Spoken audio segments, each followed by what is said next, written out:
right, so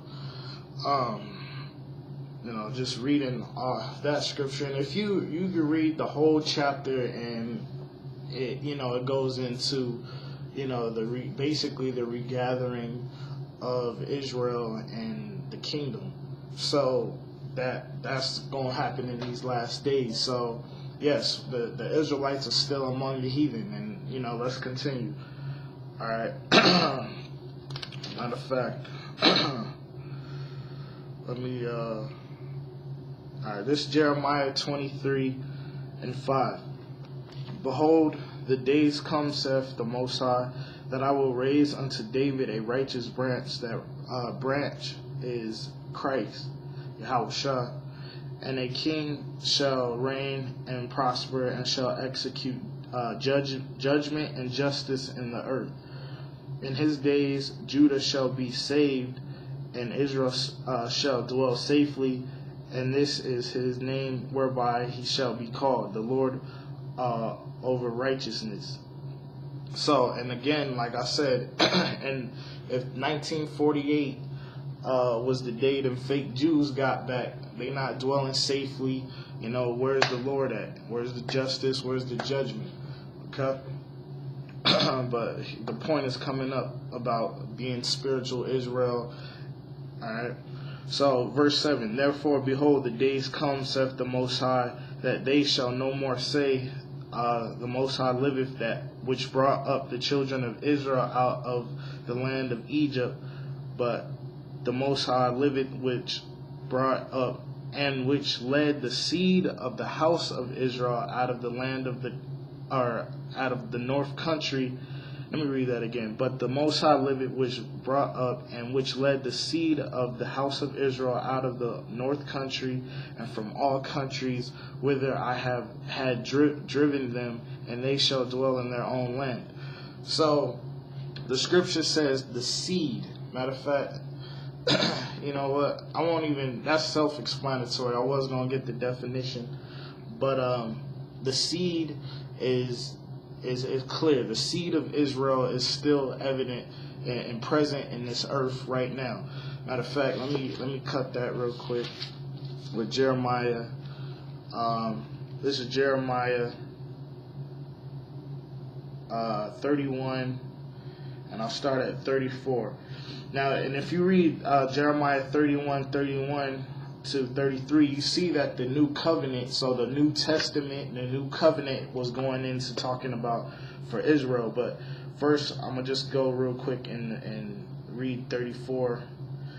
And they shall teach no more every man his neighbor and every man his brother, saying, know the Most High. So in the kingdom, and we ain't going to be teaching everybody, come back to the Most High and get right with him. All right? That's what that means. And they shall all know me, from the least of them unto the greatest of them, saith the Most High. For I will forgive their iniquity, and I will remember their sin no more. Verse 35. Thus saith the Most High, which giveth the sun for a light by day, and the ordinance of the moon and of the stars for a light by night, which divideth the sea when the waves thereof roar. The Most High of hosts is his name. If those ordinances depart from before me, saith the Most High, then the seed of Israel also shall cease from being a nation before me forever. So, though we still got the moon, and the sun, and all those ordinances. So the Israelites are still present to this day, and they're scattered among all nations. All right. So let me get Luke 21 real quick.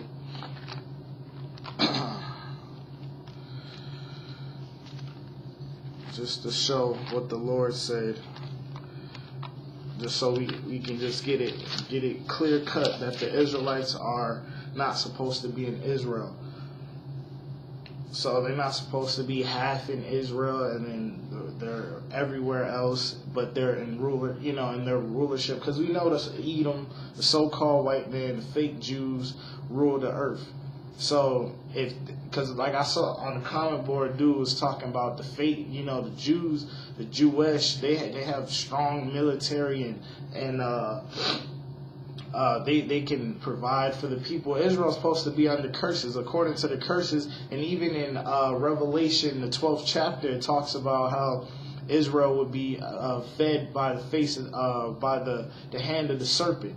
And the woman shall be fed by the hand of the serpent. So people that have bugged out on Revelation, thinking, oh, it's talking about Satan and the spiritual demon. Like, the woman is talking about Israel, and like the face of the serpent is not talking about the spiritual demon Satan. Just like in the curses tells you that we would have to go to our enemies for the want of all things.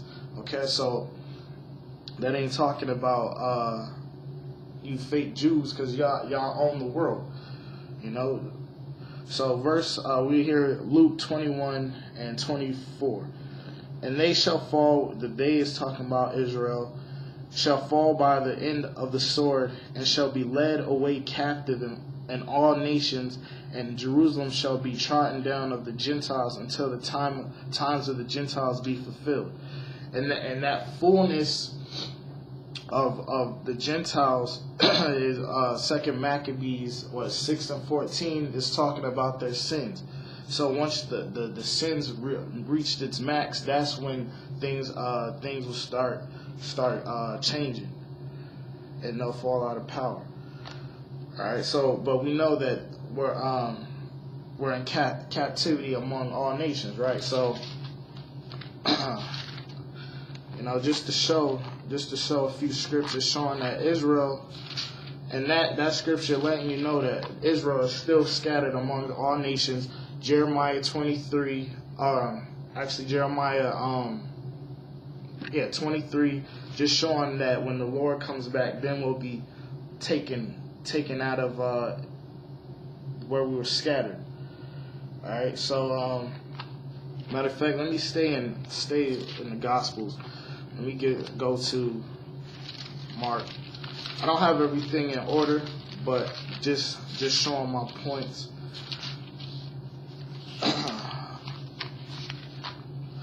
Alright, so this is Matthew 24, and I advise everybody to read the whole chapter as well.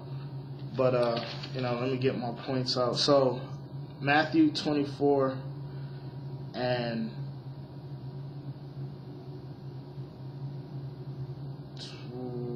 let me see. Where's that point? Alright, I'll start at 30. Matthew 24 and 30. And then shall appear the sign of the Son of Man in heaven, and then all the tribes of the earth born. And they shall see the Son of Man coming in clouds of heaven with power and great glory. So all people are going to see the Lord when he comes back. Ain't no rapture where people just take it or taking and knowing, you know what I'm saying? The Lord, everybody gonna see the Lord. Even Second Ezra's in the Apocrypha, the 13th chapter tells you that when the Lord comes back, he gonna come with those clouds. He gonna come as he left, which was in the cloud, Acts, the 1st chapter, and then the nations are gonna try to fight him. So everybody gonna see that. All right, verse 31. And he shall send his angels with a great sound of a trumpet, and they shall gather together his elect from the four winds, from one end of heaven to the other. Okay, so the four winds. So who's the elect? Is the elect everybody? So this is the Lord gathering his people, right? So this is Isaiah. Matter of fact, let me go get one more scripture before I'll show you who the elect is. This is Wisdom of Solomon 3